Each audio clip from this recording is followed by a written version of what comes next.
आप अपना प्रॉपर्टी, मकान, जमीन नहीं बेच पा रहे, बार बार तरह तरह के बाधाओं का, अड़चनों का सामना करना पड़ रहा है। नमस्कार, मैं एस्ट्रो वास्तु एक्सपर्ट उपेंद्र कुमार आज आपको बताता हूं कि आपकी प्रॉपर्टी या मकान, जमीन जो भी आप बेचना चाहते हैं कैसे बिकेगी। आपने बहुत तरह के उपाय कर लिए, लेकिन आज जो मैं बताने वाला हूं उसे आप करके देखिए, निश्चित आपको लाभ मिलेगा। इसके कुछ प्रोसेस हैं। हम वास्तु और ज्योतिष दोनों तरीके से देखने का कोशिश करते हैं और दोनों के सरल सुगम उपाय जो आप खुद कर सकें बताऊंगा। कुछ बातें इसमें जनहित में जारी है, कुछ स्पेशल है। तो क्यों नहीं बिकती, इसके दो मुख्यतः कारण होते हैं। नंबर 1, हम खुद गलत होते हैं, और नंबर दूसरी कि भूमि में कुछ ऐसी स्थिति हो जाती है जिसके कारण वह प्रॉपर्टी, मकान या जमीन सेल नहीं हो पाता या होने में अड़चनों का सामना करना पड़ता है। क्या होता है, कैसे होता है, अब बात करते हैं इस पे।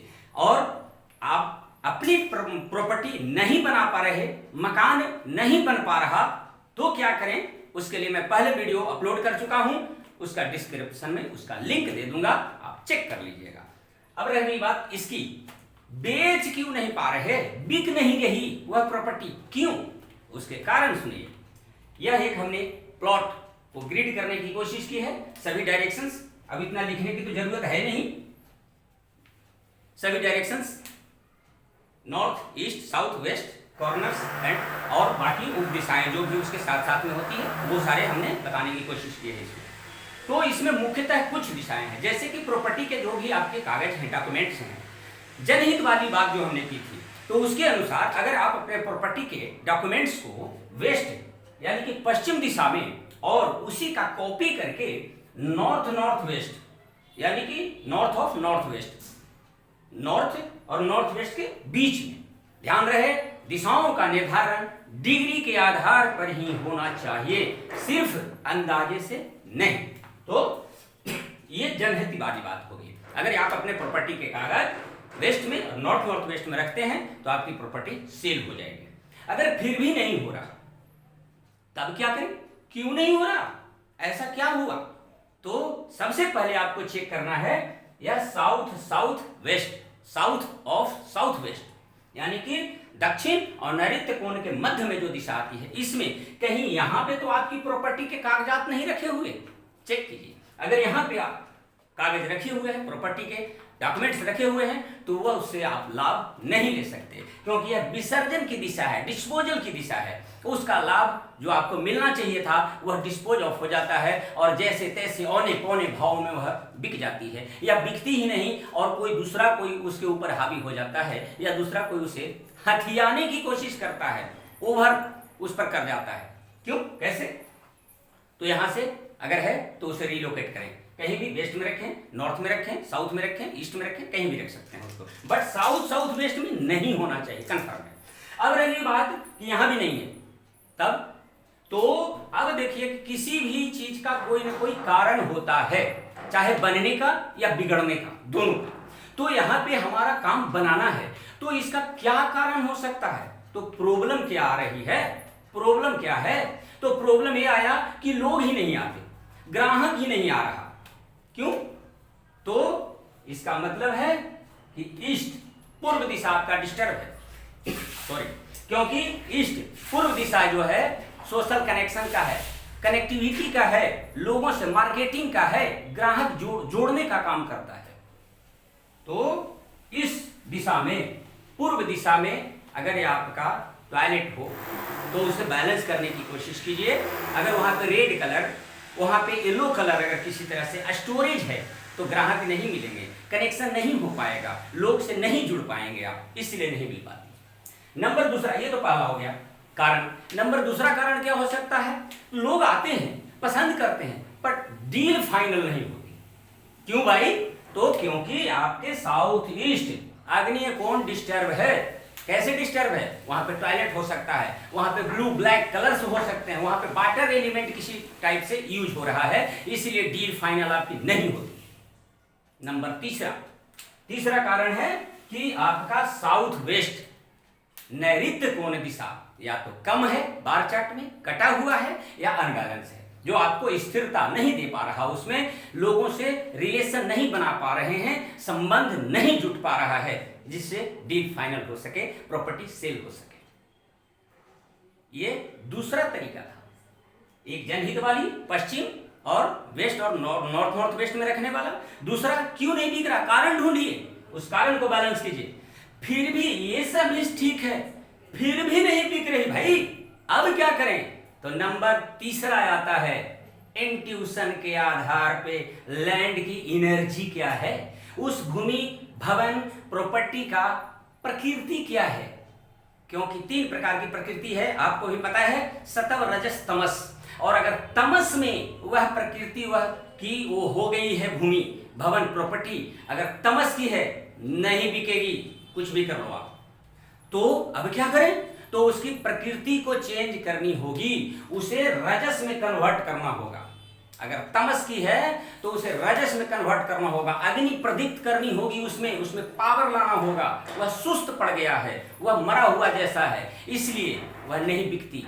तो इंट्यूशन के आधार पे नाड़ी चेक करते हैं, भूमि की मिट्टी चेक करते हैं, कुछ टूल्स हैं, कुछ इंट्यूशन के आधार पे भूमि की प्रकृति को चेक किया जाता है, और फिर प्रकृति वेरिएबल, पुरुष स्थिर है और प्रकृति चेंज किया जा सकता है, प्रकृति में परिवर्तन संभव है। इसलिए उस तमस की प्रकृति के वह प्रॉपर्टी को रजस में कन्वर्ट करके उसे सेल किया जा सकता है। तीनों बात मैंने आपको बताया, इस चीज को ध्यान दीजिएगा। अब साथ साथ में अगर आप अपनी कुंडली को भी देख लेते हैं, अगर आपके पास आपकी कुंडली है तो आपको बहुत हेल्प मिलेगा, क्योंकि हमारी कुंडली के चौथा घर, चौथा भाव, चौथा स्थान प्रॉपर्टी का होता है। ध्यान रहे, ये जो नंबर हमने लिखा है सिर्फ हाउस इंडिकेशन के लिए लिखा है, भाव बताने के लिए, राशियों को नहीं। इसमें अलग अलग आपकी कुंडली में अलग अलग नंबर्स हो सकते हैं। तो जो चौथा हाउस है, चौथा घर है, इस घर, ये प्रॉपर्टी का है, इस घर पे अगर किसी भी प्लैनेट का नेगेटिव हिट पड़ रहा है तो उस हिट को ब्रेक करना होगा, तभी वह प्रॉपर्टी आपके मन चाहे अनुसार डेवलप कर सकती है, सेल हो सकता है, या उसमें कुछ और क्रिएटिविटी हो सकती है, कुछ रिक्रिएशन कर सकते हैं उसमें। नंबर दूसरा, इसके साथ साथ ही 11वां घर होता है, 11th हाउस, प्रॉफिट गेन्स का होता है, फुलफिलमेंट का होता है।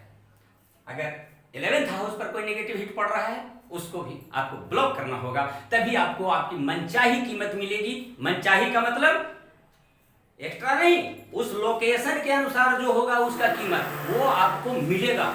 आपको उससे थोड़ा ज्यादा भी मिल सकता है, लेकिन आपको 11वां और चौथा हो सकता है, 11वें हाउस से चौथे पे या चौथे हाउस से 11वें पे, या दोनों एक दूसरे पे कोई प्लैनेट नेगेटिव हिट डाल रहा होगा, उनको ब्लॉक कीजिए, प्रॉपर्टी सेल होगी, निश्चित होगी। साथ साथ में ध्यान देने वाली बात है कि अपनी खुद की गलती, ये तो हमने भूमि के बारे में बोली, खुद की गलती, कहीं और दूसरी जगह पे लैंड है जहां कोई ग्रोथेबल वैसा चांस नहीं दिख रहा, लोग अट्रैक्ट उधर नहीं हो रहे, और हम कीमत पकड़ के रखे हैं इतना, कैसे बिकेगी भाई? वो तो कोई जब इन्वेस्टमेंट के तौर पे लेना चाहेगा, जो लॉन्ग टर्म को लेकर के, तभी कर सकता है, ऐसे कौन लेगा? ऐसे तो हर कोई प्रॉपर्टी वहीं पे खरीदना चाहेगा जो ग्रोथेबल हो, जहां पे लोग पहले से खरीद रहे हैं, रह रहे हैं, ज्यादातर लोग तो वही चाहेंगे। तो उस चीज को खुद को समझना होगा। इसके लिए आपके घर के नॉर्थ ईस्ट भी और ईस्ट साउथ ईस्ट यह क्लियर होना चाहिए, तभी आप सही प्लानिंग कर सकते हो, सही लोगों से कनेक्ट होकर के एक खुद का लैंग्वेज उस तरीके का बना करके आप कनेक्शन बना सकते हो, ताकि वह हमारे तरफ ऑटोमेटिकली अट्रैक्ट हो जाए, हमारी बात मानने के लिए वह तैयार हो जाए। तो इस चीज को ध्यान देना है। यह 3 तरह के हमने प्रयोग बताए। नंबर 1 जनहित, आप अपने डॉक्यूमेंट को पश्चिम या नॉर्थ वेस्ट में रखिए, सेल हो जाएगी। फिर भी नहीं सेल हो रहा, क्यों नहीं हो रहा? प्रश्न का आंसर ढूंढिए। ग्राहक ही नहीं आ रहे, ईस्ट। डील फाइनल नहीं हो रही है, साउथ ईस्ट। और किसी से डील फाइनल होने के बाद भी बात नहीं बन रही है, साउथ वेस्ट। आप उस पर ध्यान दीजिए, जरूर होगा कार्रवाई। अगर ये भी नहीं हो रहा, भूमि की प्रकृति गड़बड़ है, वह तमस में चली गई है, उसे रजस में कन्वर्ट करना होगा, निश्चित बिकेगी, 100% गारंटी है। साथ साथ में अगर आप फोर्थ हाउस, कुंडली के फोर्थ हाउस, 11th हाउस को एक्टिवेट कर लेते हैं, इस पे पड़ने वाले नेगेटिव हिट्स को ब्रेक कर लेते हैं, 100% डन है। क्योंकि मैं जो बातें करता हूं वो एक दो नहीं, कम से कम 10-15 एग्जाम्पल हमारे पास, हमारे रजिस्टर में होता है, तभी बात करता हूं। यह आपको भरोसा करना पड़ेगा, क्योंकि उपेंद्रा वास्तु रिजॉल्व सदैव इसी प्रयास में है कि आपके जीवन से दुख, पीड़ा, परेशानी को सुगम, सरल, छोटे छोटे वास्तु और ज्योतिष के उपायों के द्वारा कैसे दूर किया जाए और आनंदमय जीवन प्राप्त किया जाए। अगर आप अभी तक सब्सक्राइब नहीं किए हैं तो सब्सक्राइब कर लीजिए, क्योंकि यह चैनल आपके लिए बनाया है। अगर वीडियो आपको अच्छा लगा शेयर कीजिए, लाइक कीजिए, और जो भी इससे रिलेटेड क्वेरी हो कमेंट बॉक्स में लिखिए। एक और हाँ, साथ साथ में ध्यान देने वाली बात कि अगर भूमि पर अगर आप गौशाले की मिट्टी या उस प्रॉपर्टी पे गौशाले की मिट्टी या पंचगव्य के बना करके छिड़काव कर देते हैं, वह भूमि उर्वरक हो जाएगी, ग्रोथेबल हो जाएगी। आपके पास रहे या कोई दूसरा कोई खरीदे, प्रॉफिट में ही वह रहेगा सदैव। पंचगव्य कैसे बनाते हैं डिस्क्रिप्शन में लिंक दे दूंगा, उसका आप देख लीजिएगा, वीडियो अपलोड किया हुआ है। वीडियो देखने के लिए आपका बहुत बहुत धन्यवाद। नमस्कार।